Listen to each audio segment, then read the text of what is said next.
Good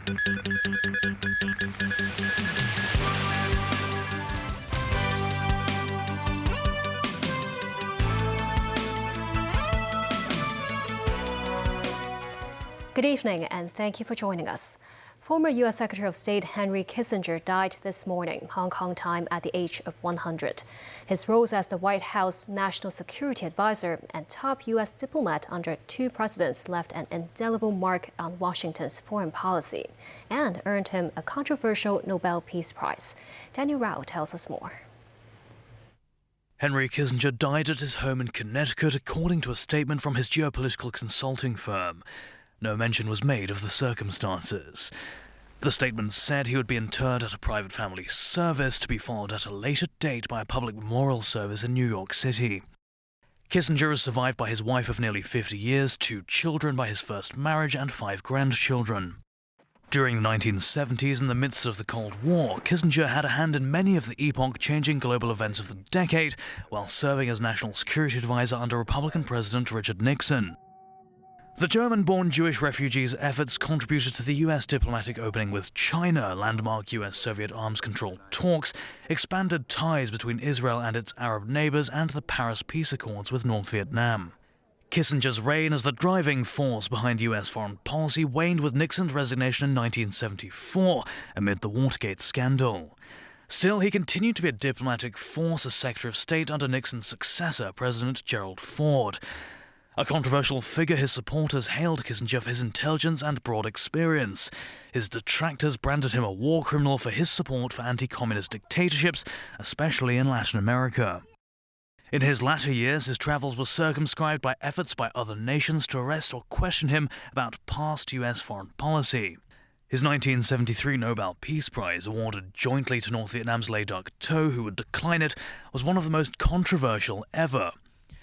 2 members of the Nobel Committee resigned over this election as questions arose about the secret U.S. bombing of Cambodia.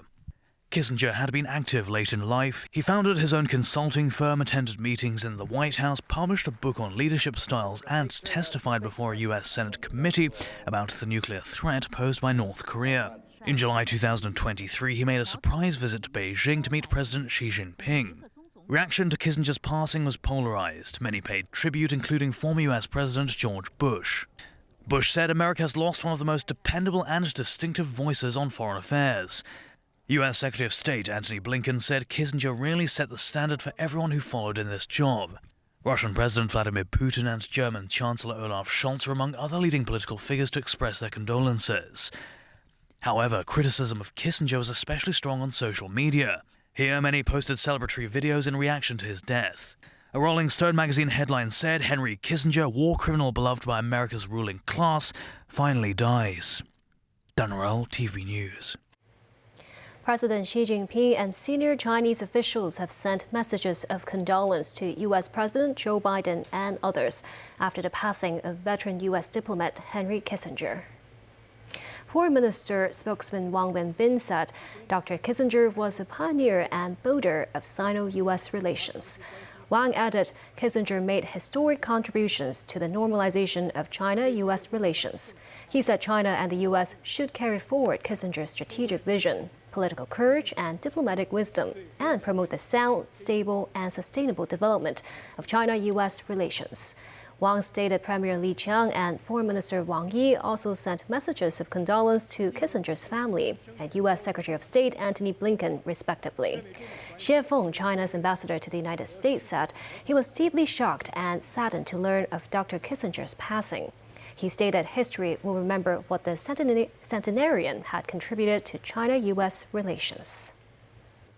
Soon after the Israel-Hamas agreement, 2 Palestinians opened fire at the bus stop at the entrance to Jerusalem during the morning rush hour. 2 people were killed and 8 wounded. Police said the 2 attackers arrived by car armed with an M16 rifle and a handgun and started shooting. Both were killed at the scene by soldiers who were near the bus stop. A large number of first responders and security forces converged on the area that was crowded with morning commuters. In the occupied West Bank, an 8-year-old boy and 15-year-old male were shot by Israeli forces during a raid on the Jenin refugee camp. An apartment was demolished, and Israel said 2 Islamic Jihad fighters killed. U.S. authorities have charged an Indian man with murder for hire and conspiracy to commit murder for hire in a plot to assassinate a Sikh separatist leader in New York City. Nikhil Gupta, 52, was directed by an Indian government official to kill U.S. citizen Gurpatwan Singh Panun in a $100,000 US assassination plot, according to Manhattan federal court unsealed documents. The plot was directed by an Indian government agency employee who has described himself as a senior field officer, according to the indictment. Earlier this year, tensions erupted between Canada and India after Ottawa accused the Indian government of being behind the June killing of Sikh separatist and Canadian citizen Hardeep Singh Nijjar. The White House has reportedly asked India to investigate. Panun has been a leading organizer of the so-called Khalistan referendum, inviting Sikhs worldwide to vote on whether India's Punjab state should become an independent nation based on religion. If the cost of running a secessionist referendum on the question, should Indian go on Punjab in an independent country, if the cost is my death, I'm ready to face the price. But the underlying question is not going to be solved if India kills me. The underlying question is not threat to my life. The underlying question is the existential threat the Sikh community is facing under the successive Indian regimes. If they kill Pannu, there are going to be 100,000 more Pannus who will be working on the freedom of and independence of Punjab. The U.S. Congress has passed a bill that may spell the closure of Hong Kong's economic and trade offices in the United States. If the bill is signed by the U.S. president, the offices could be shut down within 180 days. The SAR government criticized the U.S. Congress for smearing the mutually beneficial work done by the trade offices. Beijing's Foreign Ministry office in Hong Kong, meanwhile, said the U.S. bid to interfere in Hong Kong affairs is doomed to fail. Currently, Hong Kong has 3 economic and trade offices in the U.S., in Washington, D.C., New York, and San Francisco. In a unanimous vote, the U.S. House Committee on Foreign Affairs passed the Hong Kong Economic Trade Office Certification Act. If the bill is signed and approved by the U.S. president and enacted, the Hong Kong offices would see their current privileges, exemptions, and immunities revoked. The bill says Hong Kong no longer has a high degree of autonomy. In a statement, the Hong Kong SAR government condemned the U.S. for its gross interference in Hong Kong affairs, its complete disregard of Hong Kong's status under one country, two systems, and its malicious slander against the national security law. The administration said the bill smears these Hong Kong ETOs, which aim to promote mutually beneficial Hong Kong-U.S. economic and trade relations, as well as cultural exchanges. The SAR government noted the U.S. had a trade surplus of $284.9 billion with Hong Kong over the past 10 years. If the U.S. insists on undermining the mutually beneficial relations, it will ultimately harm its own interests and those of its companies, the Hong Kong government said. The Commissioner's Office of China's Foreign Ministry in Hong Kong also criticized the U.S. move. The office said the American business community is actually optimistic towards Hong Kong's development and prospects and value the opportunities presented by the Greater Bay Area. And the successful operation of the Hong Kong trade offices overseas would help expand pragmatic trade cooperation. The Beijing office added China will not sit back and do nothing when a minority of U.S. politicians try to use the Hong Kong bill to interfere in China's internal affairs. Caritas Medical Center is looking into the death of a patient who did not receive oxygen for 5 minutes during a transfer between wards. All 3 medical workers involved have more than a decade of experience. Investigations are underway over possible negligence or whether the staff did not follow proper protocols. The 79-year-old patient who had ulcer and hernia issues was set to undergo an eye operation on Monday. He took medication because of a stomachache early Tuesday, but his condition worsened at around 9 a.m. with lowered blood oxygen saturation levels and blood pressure. His condition improved after receiving oxygen supply, only to see his consciousness and blood pressures deteriorate after 2 hours. He was later transferred from the eye ward to the intensive care unit at 11:10 a.m. The 2 wards are located 3 floors apart. He then received oxygen through an oxygen cylinder, but the patient's blood oxygen level suddenly plummeted by more than 10%. The medical staff attempted to increase oxygen supply. The whole transfer took around 5 minutes, but the oxygen cylinder used during the transfer was later found to be not opened. After resuscitation attempts failed, the man died. This is the brand of oxygen cylinders involved. It should be unscrewed from the left, The hospital said the protocol of usage has been clearly written, and medical workers have to check if the air valve is open. If opened, the cylinder will have puffing sounds. But even when there is some sound, it doesn't mean the cylinder is open, the hospital admitted. The Caritas Medical Center said an eye doctor and 2 experienced nurses were involved in the patient transferal. All 3 have more than 10 years of experience. In the press conference, when asked who would bear the responsibility, the hospital stressed it's a team's collective duty. It stressed the patient's cardiopulmonary condition had been weakening before the transferal, even though he could breathe on his own with his airway unblocked. After the incident, the hospital authority has ordered to place an instruction card on each oxygen cylinder and will introduce smart oxygen cylinders in future.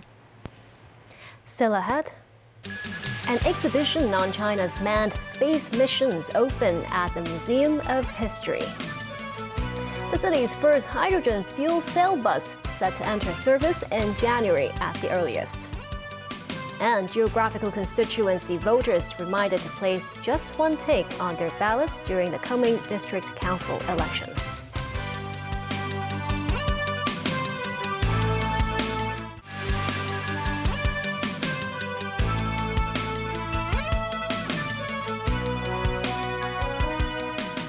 Welcome back. Today is the 3rd day of the 4 mainland astronauts' visit to this city. They attended an exhibition of new manned space missions. The leader of the delegation said he hopes Hong Kongers can develop a deeper understanding of the country's aerospace industry. Mu Sang-ai reports. 1、2、3 On the 3rd day of the mainland astronauts' visit to the city, the 4 Shenzhou astronauts and the leader of the group, Lin Xingqiang, attended the opening ceremony of a new space exhibition. In his speech, Lin said the exhibition will enable residents to garner a greater understanding of the mainland's development in manned space missions. Speaking at the same event, Chief Secretary for Administration Eric Chan said he hopes more young people will become interested in aerospace and space science so as to follow their dreams. The space crew members took a group photo with some local young space science enthusiasts who are involved in the Science Museum training program. One girl prepared a present for an astronaut, a postcard with a 3D moon. The exhibition at the Hong Kong Museum of History in Tsim Sha Tsui is open to the public from Friday until mid-February. The delegation also visited the Hong Kong Polytechnic University and the Hong Kong University of Science and Technology in the afternoon. Mu Sang-ai, TVB News. The Registration and Electoral Office reminded geographical constituency voters in the coming district council elections to place just one take on their ballots. The office said they have seen an appeal on the internet asking voters to mark 2 ticks on their ballot papers when casting votes. The office reminded the public that only 1 tick can be stamped on the ballot paper for one candidate of their choice. Otherwise, the ballot paper will be deemed invalid. Authorities added the maximum punishment for violating the Elections, Corrupt and Illegal Conduct Ordinance is 3 years in prison and a fine of $200,000. To crack down on the abuse of rental public housing resources, the Housing Department has asked the first batch of 88,000 public housing tenants to fill out a form to declare their assets, such as whether they own any residential property in Hong Kong. Today is the deadline for the submission of the declarations. Director of Housing Rosanna Law said authorities are considering using incentives, including monetary rewards, to encourage public housing residents to report any abuse they know of. She said the reporting person must be named and the rewards will be given out if the information leads to the successful recovering of the housing unit. But Law said as there are views that offering money to encourage reporting should not be encouraged, authorities are considering other forms of incentives. The city's first hydrogen fuel cell bus will be in operation in January at the earliest, after getting its license plate. The public will soon have a chance to ride on this hydrogen double-decker operated by Citybus. The company's operations and engineering director Vincent Feng said the hydrogen storage vessel that the bus uses has passed multiple inspections and tests. Feng says such steps are needed to ensure safety. The company added it only takes 10 to 15 minutes to refuel the vehicle, which is about 18 times faster than the charging time of an electric bus. A guide dog that passed away earlier this month was suspected of being poisoned. Funny was a 5-year-old Labrador retriever. It passed away earlier this month during an outing with its owner. The Hong Kong Seeing Eye Dog Services said Funny was in a healthy condition when alive. In an autopsy report conducted by City University's veterinary medicine school, Funny was suspected to have been poisoned. The organization said they are seeking legal advice and may file a report with the police. And that's the news. Thank you for watching.